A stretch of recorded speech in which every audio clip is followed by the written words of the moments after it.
بسم الله الرحمن الرحيم أحمد الله رب العالمين حمد عباده الشاكرين وأصلي وأسلم على المبعوث رحمة للعالمين سيدنا وحبيبنا وقرة أعيننا محمد بن عبد الله الأمين وعلى آله وصحابته الغر الميامين الطيبين الطاهرين ومن سار على دربهم واقتفى أثرهم إلى يوم الدين وسلم تسليما كثيرا أما بعد.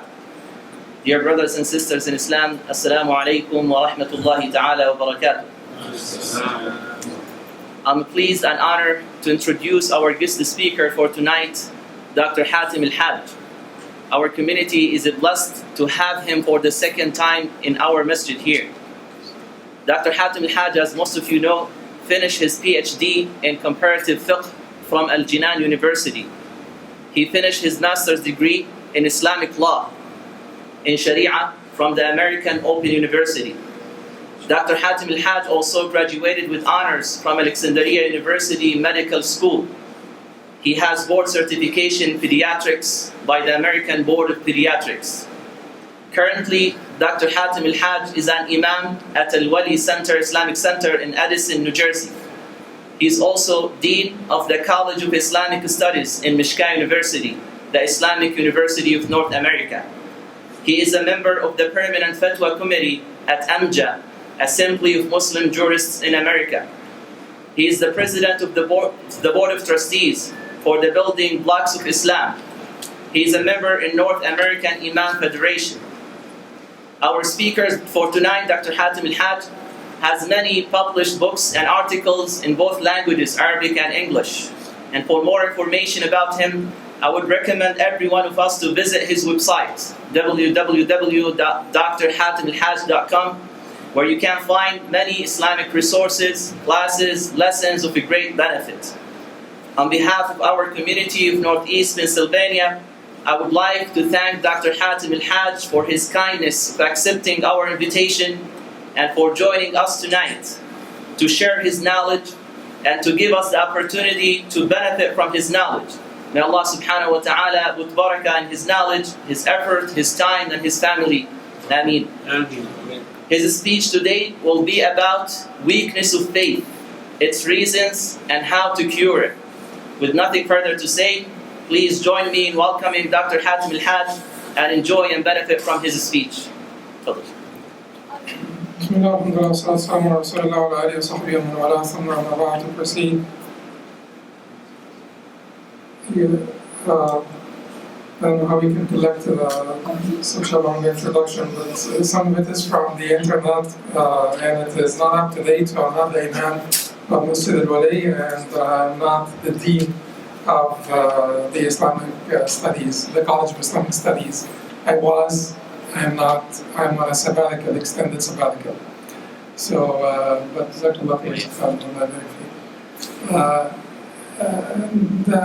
the topic that we wanted to talk about today is a topic that everybody needs to learn about. We all need to learn about it, which is the weakness of faith, ضعف الإيمان, or the weakness of faith.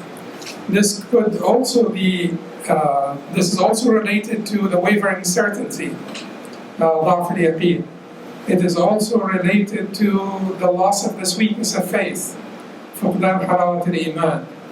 It is also related to our spiritual lethargy, lassitude, laziness that we can find in ourselves. It is also related to our indifference. It's also related to the hardening of our hearts, the qaswat al-qulub. All of these things are related, for sure. And ضعف الإيمان has many symptoms. But I will not talk about the symptoms of ضعف الإيمان. I'm not, particularly addressing the symptoms or the signs of ضعف الإيمان that we have. Because everything that is wrong about us is because of ضعف الإيمان. It is because of our weakness of faith. It is because of our wavering certainty. It is because of our spiritual lethargy and laziness. Or our spiritual lethargy and laziness and our shortcomings are directly related to ضعف الإيمان. But in all honesty, everything that is wrong about us, Muslims nowadays, is because of ضعف الإيمان, because of the weakness of faith. So basically, when you talk about symptoms and signs, you talk about symptoms and signs if you're a physician, and talking about symptoms and signs, you're talking about them to do what? To diagnose the disease, right? Does anyone need that disease to be diagnosed? Are we looking to diagnose the disease? The disease is right there. It is right in front of our eyes. We feel it. We see it in the mirror every day. So we don't need to diagnose any disease. It is right there in front of our eyes. So then let's just move on to talking about the reasons behind this disease, where it came from. That is how we can combat it. That is how we can basically cure our hearts from this sickness, from this illness. So where did it come from? And it is a very long story, and it is a very old story. Allah subhanahu wa ta'ala tells us about it in Surah Al-A'raf. Surah Al-A'raf, Allah subhanahu wa ta'ala says, وَلَقَدْ خَلَقْنَاكُمْ ثُمَّ صَوَّرْنَاكُمْ. We've created you and fashioned you. ثُمَّ قُلْنَا لِلْمَلَائِكَةِ اسْجُدُوا لِآدَمَ فَسَجَدُوا. And then we said to the angels, prostrate to Adam, and they prostrated. إِلَّا إِبْلِيسَ لَمْ يَكُنْ مِنَ السَّاجِدِينَ. Except for Iblis, he was not one of those who prostrated. He did not prostrate. قال ما منعك ألا تسجد إذ أمرتك قال أنا خير منه خلقتني من نار وخلقته من طين. Allah subhanahu wa ta'ala said to Iblis, what prevented you from prostrating when I commanded you? ألا تسجد إذ أمرتك قال أنا خير منه. He said, I am better than him. خلقتني من نار وخلقته من طين. You created me from fire, and you created him from clay. Then Allah subhanahu wa ta'ala said to him, فَاهْبِطْ مِنْهَا فَمَا يَكُونُ لَكَ أَن تَتَكَبَّرَ فِيهَا فَاخْرُجْ إِنَّكَ مِنَ الصَّاغِرِينَ. Then descend from it. Descend from paradise, from the heavens. فَمَا يَكُونُ لَكَ أَن تَتَكَبَّرَ فِيهَا. It is unbefitting of you or anyone to show arrogance here, therein, in paradise. Arrogance and paradise, they don't mix. So, فَاهْبِطْ مِنْهَا فَمَا يَكُونُ لَكَ أَن تَتَكَبَّرَ فِيهَا. Descend.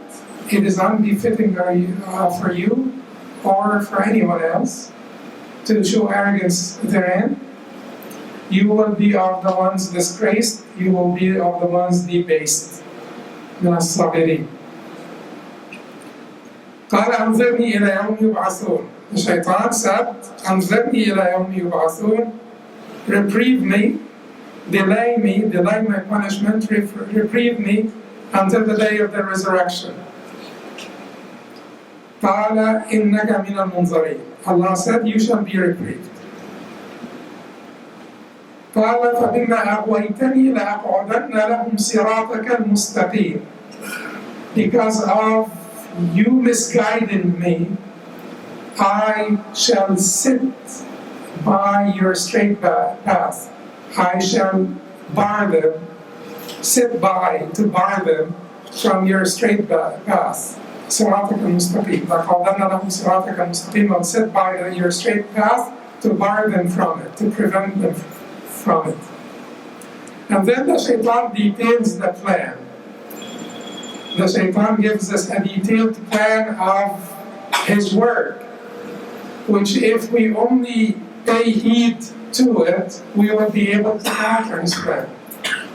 It is of Allah's mercy that Allah disclosed to us the detailed plan that the shaitan told him, his detailed plan of misguiding us, that the shaitan told Allah. Allah is telling us, the shaitan told them, ثم لآتينهم من بين أيديهم ومن خلفهم وعن أيمانهم وعن شمائلهم ولا تجد أكثرهم شاكرين. And then I will come to them, I will approach them, I will come to them من بين أيديهم, between their hands from the front, ومن خلفهم, the back, وعن أيمانهم, on the right side, وعن شمائلهم on the left side. And then the shaitan said to Allah, and you will not find most of them to be grateful. You will find most of them to be ungrateful. You will find most of them to be ungrateful. So لآتينهم ثم لآتينهم من بين أيديهم ومن خلفهم وعن أيمانهم وعن شمائلهم. I will come to them from every direction. So some of the Mufassirin said that the shaitan said, I will come to them from every single direction. Front, back, right, left, from every single direction, I will attack them. And that's what they said. They said that this means that the shaitan is so adamant and persistent in misguiding us, so keen on, eager to misguide us. So he will attack from every direction. We will not know where the attack is coming from, because the attack is coming from the front, from the back, from the sides, from every direction. Qatada rahimahullah said, أتاك يا ابن آدم الشيطان من كل جهة إلا من فوقك لم يستطع أن يمنع رحمة الله عنك. The shaitan had come to you, O son of Adam, the shaitan is assaulting you, has come to you from every direction except from the top. He cannot prevent rahmatullah, the mercy of Allah, from descending on you. He cannot prevent the mercy of Allah from descending on you. Some of the scholars, actually starting from all the way up to Ibn Abbas, traced all the way up to Ibn Abbas, said, min bayni aydihim, from the front, means that I will glamorize the dunya for them. Glamorize the dunya, beautify the dunya for them, or in their sight. Min khalfihim, from behind, I will raise doubts about the akhirah. I will raise doubt about the hereafter. I will make them doubt the hereafter. And if I can't make them doubt the hereafter, I will make them distracted from it. At least distracted from it. If they will not completely lose faith in the hereafter, I will distract them from it. I will keep them busy from reflecting on their ending, on their destination, their final destination. I'll keep them busy. وعن أيمانهم, and from the right side, Abdullah ibn Abbas and Hatem ibn Utayba and others, they said that this means the hasanat. I will make the righteousness so hard and unappealing to them. I will make them disinterested in hasanat, in good deeds, in righteousness. وشمائلهم would be the sayyat. The left side would be the sayyat, the evil deeds, the sins. I will adorn the sins for them. I will facilitate the sins for them. I will tempt them to fall into sin. So that is the detailed plan of the shaitan. Is it clear? Clear. If you want to devise, or if you want to organize like a master plan to defend yourself against this makr of the shaitan, or plotting of the shaitan, you have it here. This interest in the akhirah, or distraction from the akhirah, or raising doubts about the akhirah, beautifying, glamorizing the dunya, making difficult the good deeds, and facilitating the evil deeds and beautifying them and adorning them to the son of Adam. So in order for us to counter this, we have to do, there are two things that we need to do. And I'm trying to make like sort of like categories so that we don't forget. Because if I talk about itemized lists, we tend to forget itemized lists of things. So we're trying to make some sense of it by those categories. So, two things that we need to do. Tafakkur wa amal. One of it is mental, one of it is the work of the mind and the work of the heart. It's mental and spiritual. And one of it is the actual amal. You can also say that the spiritual part is part of the amal, part of the action, part of the deeds that we will perform. Tafakkur is extremely important, and it comes first, which is reflection and introspection. Tafakkur. And Allah subhanahu wa ta'ala had given us enough to reflect on. Look around you. Look at everything around you. Everything around you is inviting you to reflect. The khalq of Allah subhanahu wa ta'ala, all of the creation of Allah is inviting you to reflect. When you see the creation of Allah subhanahu wa ta'ala, reflect. Say to yourself, أَمْ خَلِقُوا مِنْ غَيْرِ شَيْءٍ أَمْ هُمُ الْخَالِقُونَ أَمْ خَلَقُوا السَّمَاوَاتِ وَالْأَرْضَ بَلْ لَا يُوقِنُونَ. Say to yourself what Allah subhanahu wa ta'ala told us in Surah Al-Tur. Have they been created without a thing, without a creator? Or are they themselves the creators? Or did they create the heavens and the earth, which came to existence way before them? Nay, they have no certainty. So reflect. Reflect on the creation of Allah subhanahu wa ta'ala, not only to learn about the magnificence and glory and greatness and perfection of Allah subhanahu wa ta'ala, but also reflect on the creation of Allah subhanahu wa ta'ala to learn about other things, to learn about this dunya itself. If you reflect on the creation of Allah subhanahu wa ta'ala, you will be able to learn about this dunya. Reflect on the trees and the ayat in Surah al-Hadid that talk about the leaves of the trees and the stages of the leaves. I addressed this with you last time I was here, so I'm not going to repeat it, but it is basically a parable of our lives. We're just like the leaves on the trees. We're green and moist in the beginning, and then we dry out and we turn into dust at the end. And it is in Surah al-Hadid. أَعْلَمُوا أَنَّمَا الْحَيَاةُ الدُّنْيَا لَعِبٌ وَلَهْوٌ وَزِينَةٌ وَتَفَاخُرٌ بَيْنَكُمْ وَتَكَاثُرٌ فِي الْأَمْوَالِ وَالْأَوْلَادِ. So, basically the parable that Allah gives here is the parable of the leaves of the trees. So reflect on everything that is around you. Because the leaves of the trees are just like your life. Moist, green, pleasing to the lookers in the beginning. When you're a child, you dry out, complexion, everything, and then you turn into dust. So, an invitation to reflect. When you see the 4 seasons go by, that is your life. You go through the same seasons.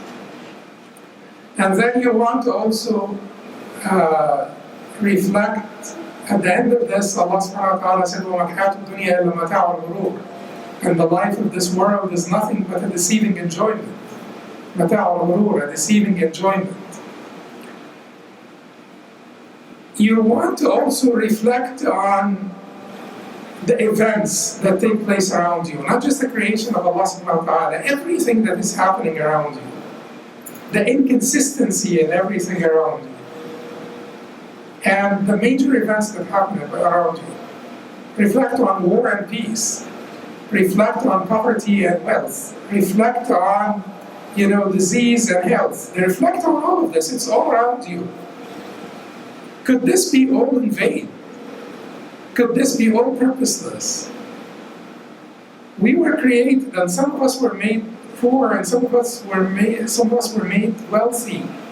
Different trials of different magnitudes, of different types. Wealth and poverty and health and sickness and disease. Some of us get afflicted by severe diseases.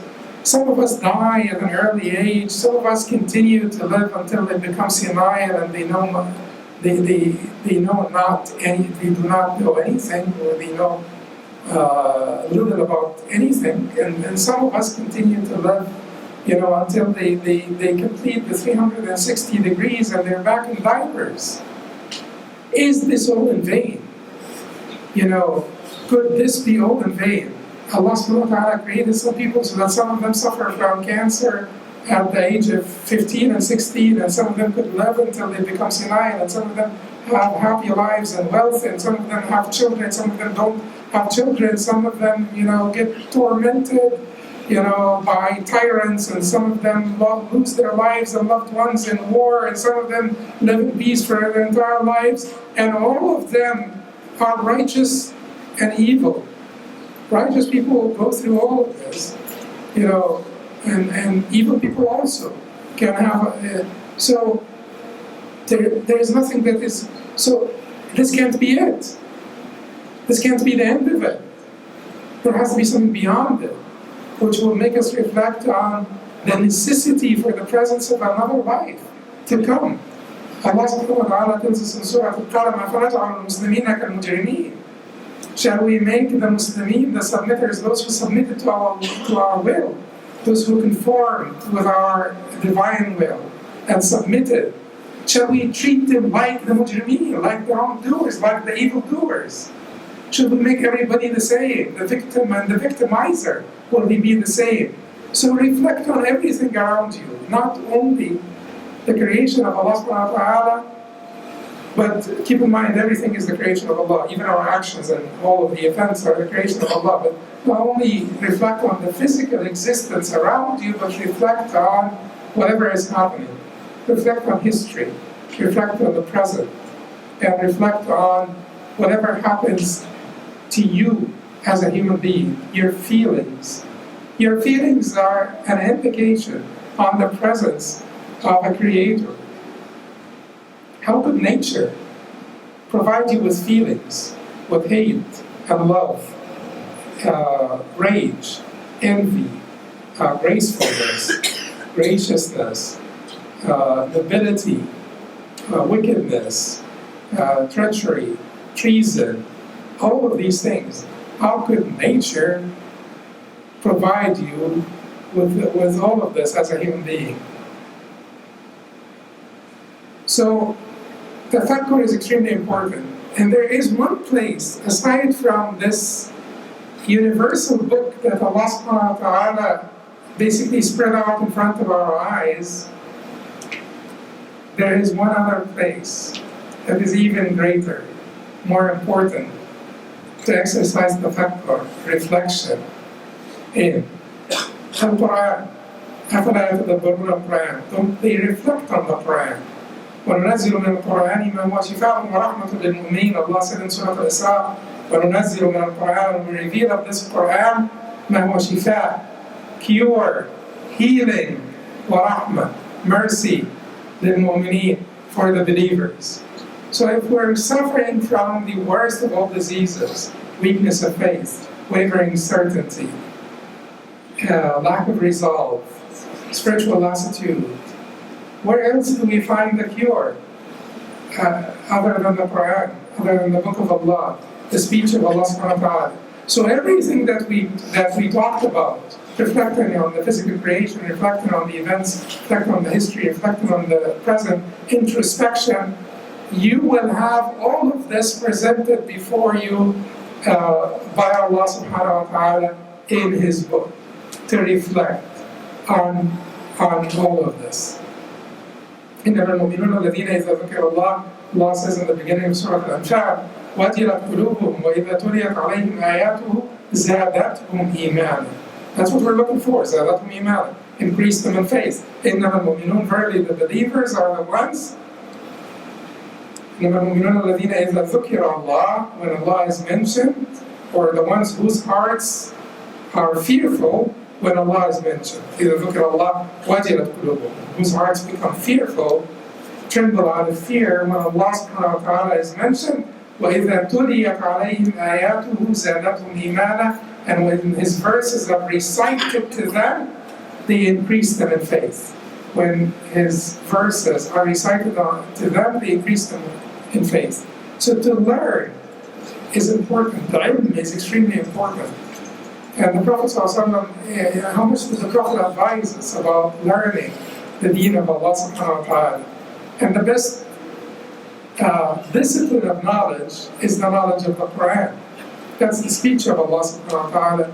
You can't find anything greater, anything better, anything that has more power to heal you and heal your heart than the word of Allah subhanahu wa ta'ala. But keep in mind that learning, a lot of people learn the Quran, but they don't benefit from it that much. And a lot of people, there are scholars and scholars in the Quran, in the tafsir, and they may not be benefiting that much from the Quran. Because when you come to learn, everybody comes to learn. It's like you go to like a freshwater body. It depends on the vessel that you have. If you bring in a vessel that is full of holes, or that has many holes, a vessel that is a small vessel, restricted, limited, a small vessel. How much water can you walk away with? Just walk away with very little water. If the vessel has holes, by the time you go back home, there is no more water in your vessel. إِلَّا مَنْ أَتَى اللَّهَ بِقَلْبٍ سَلِيمٍ, except for one who comes to Allah with a heart that is sound. That talks about the hereafter, right? In this particular ayah, يَوْمَ لَا يَنْفَعُ مَالٌ وَلَا بَنُونَ إِلَّا مَنْ أَتَى اللَّهَ بِقَلْبٍ سَلِيمٍ, on the day when offspring or children and wealth will be of no benefit, except for one who returns to Allah or goes back to Allah with a heart that is sound. But even in this life, who can guide us? Keep in mind, when you learn, when you sit in a halaqah and learn, your mind may not even retain the information except with the permission of Allah subhanahu wa ta'ala. How many of us sit in halaqahs and then we walk away and what did he say? But it's not even that. Your mind may retain the information, but none of it may make its way to your heart, except with the leave and permission of Allah. So if you want guidance, you seek it from Allah subhanahu wa ta'ala. And if you come to Allah, if you come to a halaqah that is coming to Allah subhanahu wa ta'ala to listen to the word of Allah, to listen to the guidance of His Messenger sallallahu alayhi wa sallam, and if you come and you don't bring the right vessel, your heart is not the right heart. It is not the sound heart. Your heart has been corrupted by so much wickedness, so much distraction. How much can you take from this halaqah, or from this lesson, or from this book, or from this shaykh, or from anything? It is all by Allah's permission. And unless you are fit to receive His guidance, which is His mercy, unless you're fit to receive it, you will not receive it. No matter how smart you are, no matter how learned you are, you will not receive it. It is only by invitation. It is only by invitation. And by tawfiq, when Allah subhanahu wa ta'ala gives you tawfiq, then very little knowledge will be of great impact on you. And if you don't have the tawfiq, you don't have the guidance, you don't have the rahmah from Allah, your knowledge will be of no benefit whatsoever. So when you come to the halaqah, you want to come for guidance, because you will walk away with that which you came for. And a lot of people, I'll tell you of an amusing story. It happened to Sufyan ibn Uyayna. So Sufyan ibn Uyayna, Sufyan ibn Uyayna was one of the greatest, scholars, and he had many students of knowledge, a lot of students of knowledge. But there's one particular man, like a Bedouin man, who came and spent some time with Sufyan ibn Uyayna, and after years, or after a long period of time, I don't remember if it was years, but after a long period of time, with Sufyan. He was embarking on going back home, and Sufyan said to him, "So what are the hadith that you heard from us that you liked the most, that impressed you the most? Which hadith?" Sufyan was one of the great muhaddithin. "So which hadith did you hear from us?" So the man said to him, 3 hadith. Hadith Aisha, كان رسول الله صلى الله عليه وسلم يحب الحلوى والعسل. That hadith was reported by Aisha that the Prophet صلى الله عليه وسلم used to like halwa, which means here dessert, not the halwa, but all desserts, sweets, والعسل and honey. And then the hadith of the Prophet ﷺ, ليس من البر الصوم في السفر, it's not righteousness to fast while traveling. And then the hadith of the Prophet ﷺ, إذا وقع العشاء وأذن للعشاء فقدموا العشاء على العشاء. And then the hadith of the Prophet ﷺ, when dinner is served and the Isha is called to, then give precedence to dinner, or eat dinner first before it. So apparently the man was preoccupied with food. You can understand his background, scarcity of food, coming from the desert, scarcity of food, he's preoccupied with food. So these are the hadith that stuck to his mind. And if you look at the Masanid al-Sahaba, if you look at the collections of the hadith of the Sahaba, you'll be able to draw a mental picture for the Sahaba, for the personality of the Sahaba from the reports. Not because the Sahaba ﷺ made up those reports, but each one of them, they all heard the Prophet ﷺ. But, for Abu Darda, certain hadith stuck to his mind. For Abu Hurairah, other hadith stuck to his mind. And for Abdullah ibn Amr, and so on. So a great deal of what you walk away with depends on what you aim for. And if you did not come for the pleasure of Allah, you will not walk away with the pleasure of Allah. If you did not come for the mercy of Allah, you will not walk away with the mercy of Allah. If you did not come for guidance, unless Allah so wills. But likely, if you don't come for these, you will not walk away with them. You will walk away with that which you came for. If you came for mental, luxury, for intellectual, exercise, intellectual pursuit, pleasure, passion, that's what you walk away with. You could become a scholar. You could become very learned. And you could benefit a lot of people. You could basically convey a message to a lot of people and benefit a lot of people, but you will not benefit. It's like a sandy land. The water does not benefit it. Yes, the water may seep through, but it's not going to benefit. And if it is rocky, the water will basically not benefit the rocks, but at least it will channel the water for the benefit of others. So tafakkur is of extreme importance. And then amal, action. And divide the action according to the plan of the shaitan.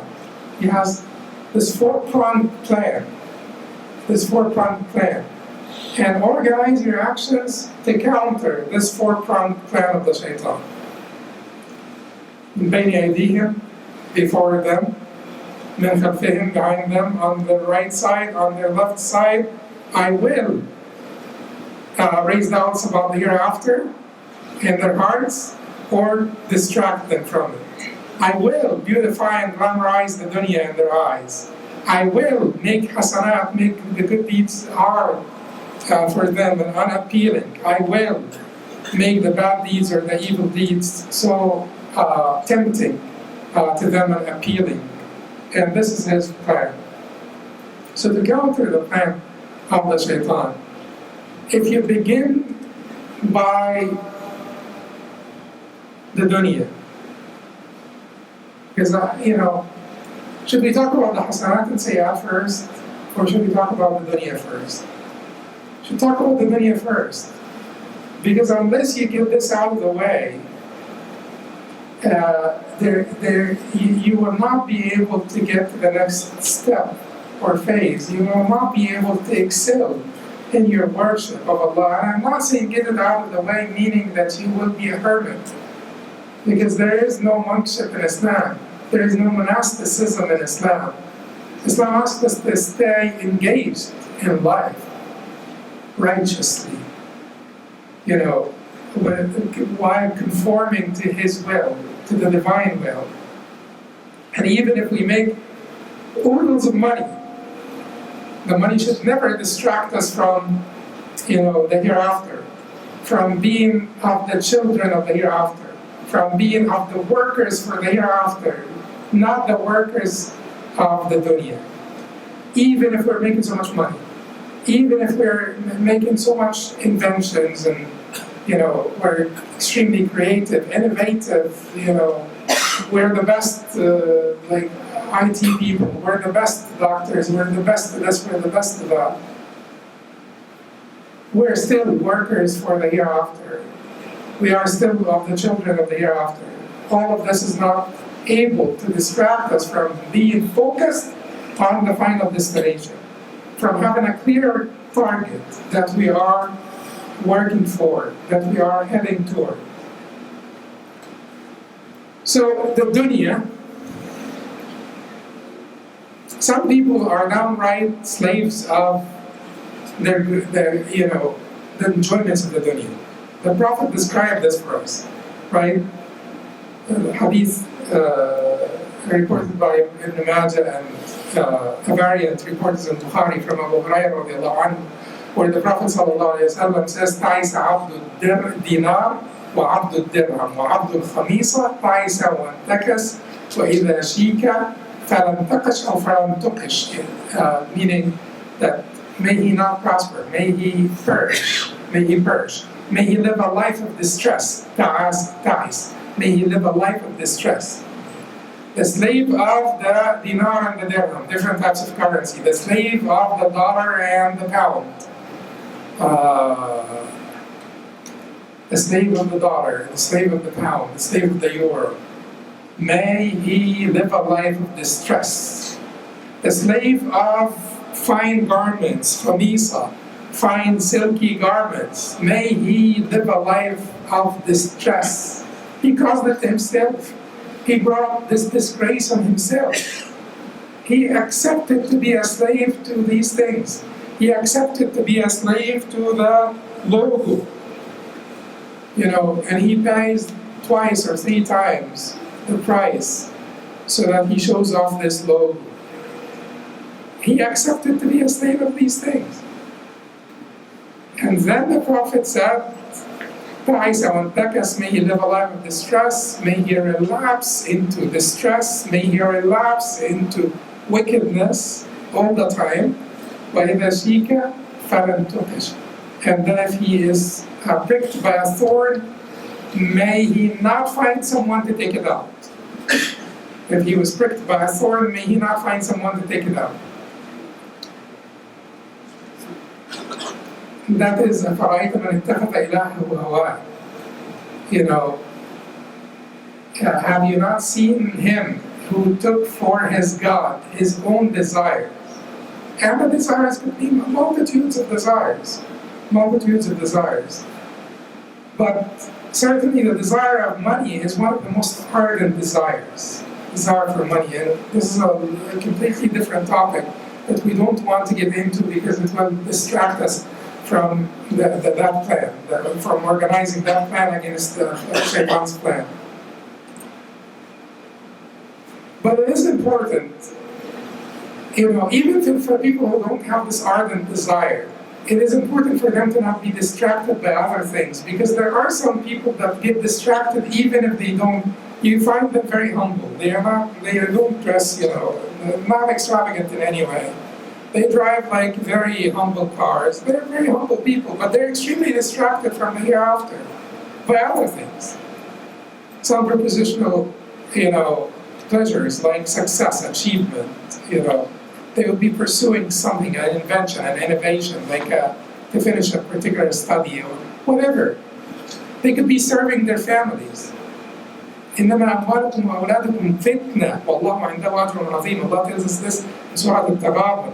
Know that your wealth and your children are a trial for you, because you may be living a very humble life and driving a very humble car and dressed very humbly, but you're distracted from the after because you're working so hard for your kids, extremely hard for your kids. It's noble. It's noble to work hard for your kids. It's honorable. But don't ruin your hereafter, because they will not be of benefit for you in the hereafter.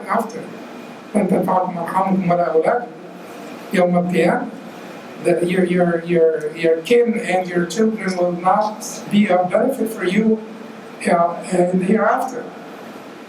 So don't ruin the hereafter. Yeah, sacrifice your dunya for your kids. That's fine. Send your kids to good schools and don't buy this nice luxury car. I absolutely concur, agree. I support that, encourage that. But don't sacrifice your hereafter. They will not be there to bail you out in the hereafter. إنما أموالكم وأولادكم فتنة والله عنده أجر عظيم, and with Allah is a great reward. So don't get distracted, don't get deluded away, and don't let al-amal, basically hope in longevity. Hope in longevity, that's al-amal, distract you. ذرهم يأكلوا ويتمتعوا. Allah says in Surah al-Haj, ذرهم يأكلوا ويتمتعوا ويلهيهم الأمل فسوف يعلمون. ذرهم يأكلوا, let them eat and drink and enjoy themselves. ويتمتعوا ويلهيهم الأمل, and let their false hope in longevity. Which one? Which of the people who died yesterday, the Muslims who died yesterday, was actually planning the day before yesterday on dying yesterday, or thinking that he may die tomorrow?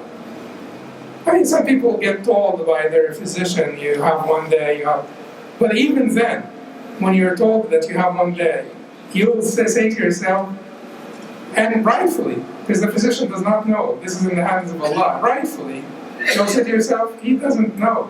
Maybe Allah will give me 20 more years. It happened when physicians gave an ultimatum to people and they continued to live. But it's about the false hope in longevity, that we're always thinking that we have much respite, that we will be reprieved that we will be delayed. And I'm sitting here, and I'm talking to you now. But don't I have plans? And it is not wrong. It is only wrong when they distract me from serving Allah. They're only wrong if they make me too eager that I have no concern about halal and haram anymore. But to have plans for 5 years from now, it is not wrong. But for most of us, they distract us. Don't they distract us, the plans that we have for 5 years, for 10, for 15, for 20, for 25. You have just graduated last year and you're thinking about your retirement plan.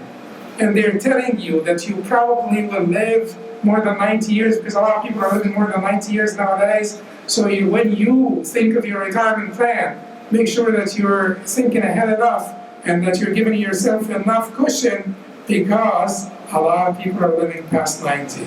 And then you will be preoccupied with this. And I have to make sure that I secure myself until maybe age 100 years or beyond, because some people do. So the dunya has so much distraction, and unless you remove it from the center of your vision, unless it is not an obstacle between you and your target, it is not blocking you from witnessing the target, the final destination, the end point, which is when you stand before Allah subhanahu wa ta'ala and get questioned about everything that you have done and everything that you have not done. So that is the final point, that is the final destination, that is the target. So the dunya could completely or partially block you from seeing your target. For most of us, hopefully, it is not completely blocking us from seeing our target. But for the very, very vast majority of us, it is to a great extent partially blocking us from seeing the target. Otherwise, if you really have a vivid awareness, like a clear, certain recognition, feeling of the proximity, nearness, the approaching of this target, our conditions will be extremely different. Our conditions will be extremely different. So that's the dunya. And unless, you will not be able to pull away from it unless you have gone through that tafakkur first that we talked about. And tafakkur is the reflection on the nature of the dunya, the transience of the dunya,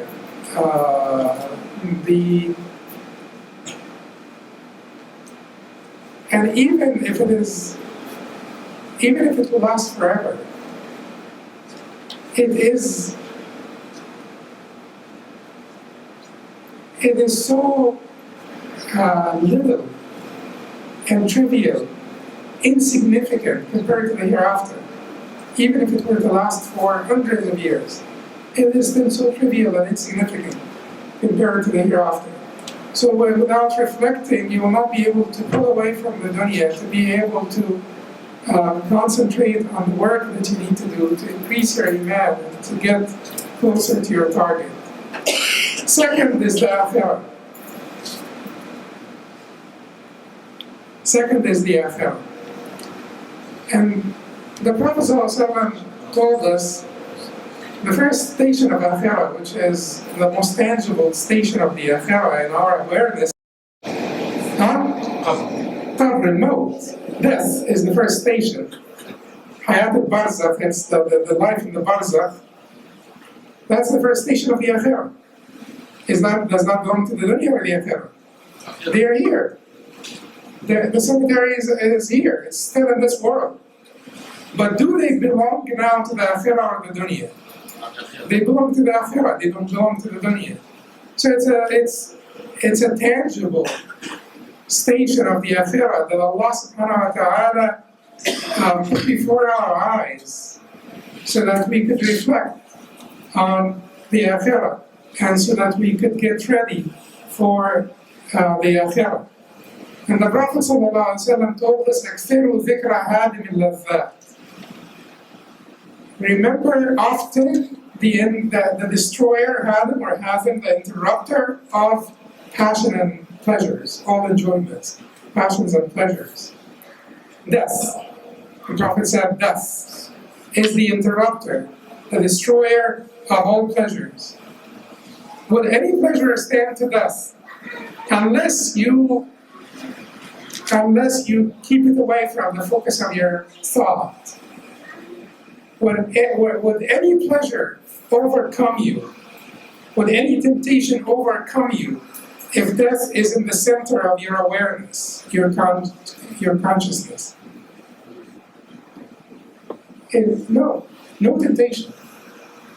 How could anyone attempt to displease Allah, to disobey Allah, when death is in front of his eyes?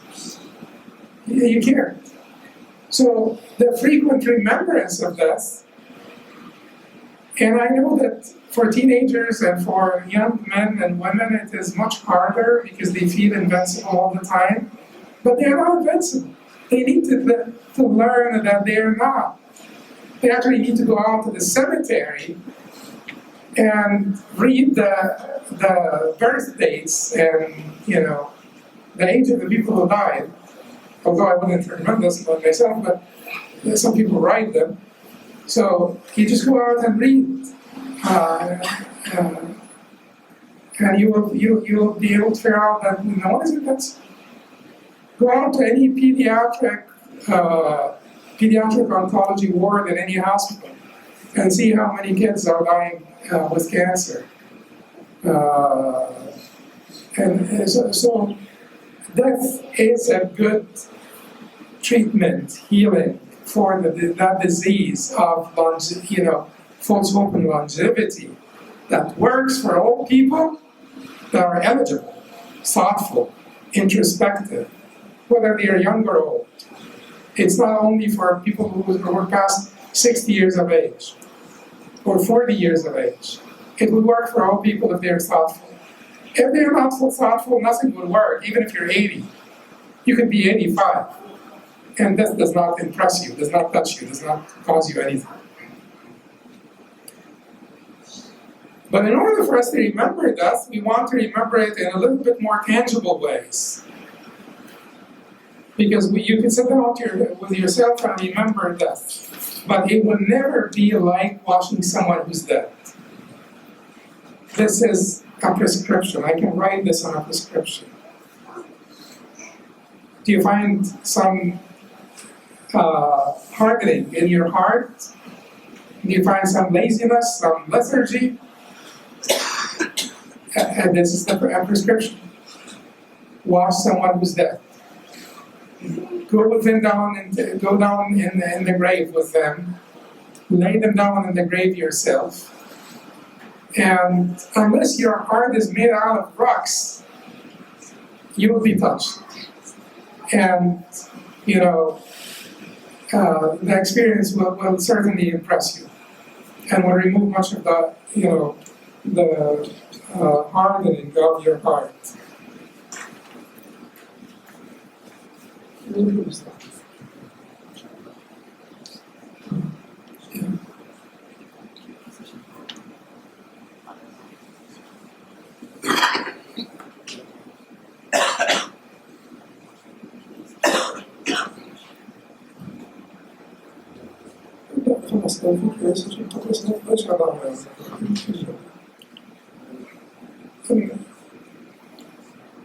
And then وعن أيمانهم the shaitan will come to us from the right side, meaning that he will make us disinterested in good deeds, will make them hard for us, will make them unappealing to us. After all, no one will be able to claim, no one of us will be able to claim that he doesn't find any difficulty waking up for Salat al-Fajr in the winter when it is cold and making wudu and walk out to the masjid, or even praying at home. Like, you do need a little bit of resolve to do these things. And you will feel the sweetness if you're eligible. If you reach the threshold to feel the sweetness, you may feel the sweetness. But for the vast majority of us, the good deeds require determination, resolve. Why do they require determination? Because they look unappealing to us. Because they were made by someone unappealing to us. Because they made hard and unappealing to us. So that you have to counter this by having resolve. And by trying to enjoy the good deeds. And by following a plan. When it comes to the hasanat, you need to follow a plan. You need to really reflect that every hasanah will bring you closer to Allah subhanahu wa ta'ala, so you're earning the pleasure of Allah. Earning the love of Allah. Connect every hasanah with the pleasure and love of Allah. As long as the reward. But connected with something higher than the reward, whether it's an immediate reward in this life, which Allah subhanahu wa ta'ala grants to us, or the deferred the reward in the hereafter. But there is something much bigger than the reward, which is the pleasure of Allah subhanahu wa ta'ala and closeness and nearness and proximity to Allah. He invites you closer. Every time you do a good deed, Allah subhanahu wa ta'ala invites you closer to Him. Think of it this way. That I'm just going to do this one and get a step closer to Allah subhanahu wa ta'ala, a step nearer to Allah subhanahu wa ta'ala. And that should be invigorating. That should be very encouraging, re-energizing.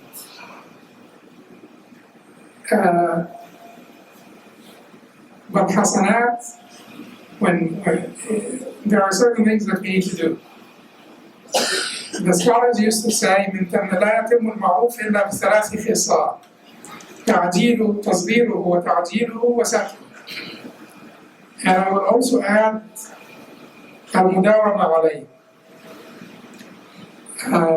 الاستمرار فيه that ma'ruf or good deeds are not perfected except with three qualities. Tasghiruhu, which means what? To minimize it. Minimize it, not minimize the deed itself. Minimize it in your assessment. So whatever deed that you have done for the sake of Allah subhanahu wa ta'ala, say to yourself, I woke up today with my eyesight. How many people lost their eyesight today? I woke up today with my eyesight. And if you did not, and you had already lost your eyesight, you woke up today with your ears. How many people lost their ear? How many people lost arms and organs and senses and so on? So whatever it is that you have done, whatever, you donated $5,000, you donated $50,000, how much money would you pay for your eyesight if it was taken away from you? How much money would you pay to doctors and hospitals to regain your eyesight after it was taken away from you? Tell me, billahi alayk, how much money would you pay? You would give up all of your rights. And you woke up today with it. And it is Allah that gave it to you, and Allah is the one who maintains it. And Allah is the one who continues to keep it for you, continues to preserve it for you. You're not smarter than anyone who lost it. You're not more powerful than anyone who lost it. You're not wealthier than anyone who lost it. But a lot of people lost it, and you have it. So, tasghiru is to minimize this ma'ruf. Whatever I have done, what is it compared to the favors and bounties of Allah subhanahu wa ta'ala on me? Whatever I have done today. Ta'jiluhu is to expedite it, to minimize it, to expedite it, and to hide it. تعجيله is to expedite it. وسارعوا إلى مغفرة من ربكم وجنة عرضها السماوات والأرض وجنة عرضها كعرض السماء والأرض. And hasten to forgiveness from your Lord and a Jannah, a paradise, the width of which is like the heavens and the earth. Because that shows your love for Allah subhanahu wa ta'ala. That shows, like if this would bring me closer to Allah subhanahu wa ta'ala, then my slogan in life will be وَعَجِلْتُ إِلَيْكَ رَبِّي لِتَرْضَى. And I have hastened to you. I make haste when Allah asked Musa alayhi salam, where is your people? Why have you come alone? Didn't I invite you with your people? He said to Allah subhanahu wa ta'ala, هُمْ أُولَئِكَ عَلَى أَثَرِي وَعَجِلْتُ إِلَيْكَ رَبِّي لِتَرْضَى. They are right behind me. But I came earlier, oh my Lord, I hasten to you, oh my Lord, so that you become pleased, so that I would earn your pleasure. I could not, keep my pace with them, because I just wanted to please you earlier, and wanted to earn your pleasure earlier. وَعَجِلْتُ إِلَيْكَ رَبِّي لِتَرْضَى. تَصْغِيرُهُ وَتَعْدِيلُهُ وَسَتْرُهُ and to cover it. وَإِن تُخْفُوهُ وَتُؤْتُوهُ الْفُقَرَاءَ فَهُوَ خَيْرٌ لَكُمْ. And if you hide it and you present it to the fuqara in private, the sadaqah, the charity, then it is better for you. Although if you give it in public, it is good, but if you hide it and you present it in private to the poor, it is even better for you. وَسَتْرُهُ. But know that there are certain hasanat in particular, the hasanat, all the hasanat will draw you closer to Allah subhanahu wa ta'ala. ما تقرب إلي عبدي بشيء أحب إلي مما افترضته عليه. حديث البخاري يقول بأبي هريرة ما تقرب إلي عبدي بشيء أحب إلي مما افترضته عليه وما زال عبدي يتقرب إلي بالنوافل حتى أحبه. My servant does not draw closer to me by anything that is more beloved to me than the obligations for fard, wajib, furud, wajibat, things I have made obligatory on him. And he continues to draw closer to me by nawafil sunnah, until I love him. And once you're loved, that's it. The journey has ended.